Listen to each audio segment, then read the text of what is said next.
சிஎஸ்கேக்கு பிடிச்ச ஒரு ஸ்டாட் சொல்லவா? எம்ஐ பிளேயர்ஸ்னால தான் சிஎஸ்கே டிராஃபிஸ் ஜெயிக்கிறாங்க.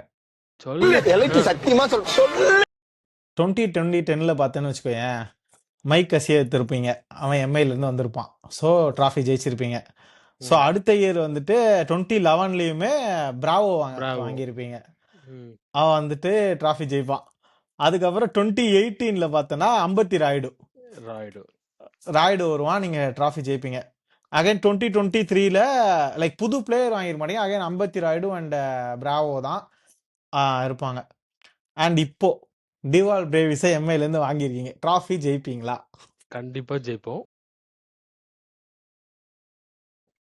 அது வந்து இந்த டிவால் பிரூவிஸ்னால ஜெயிப்போமா இல்லையான்னு தெரியல. பட் உங்க கேப்டன் ஹர்திக் பாண்டியானால நாங்க ஜெயிக்க வாய்ப்பு இருக்கு. இரா எனக்கு இதே ஹார்திக் பாண்டியாவோட அடி நீங்க பார்த்தது இல்ல.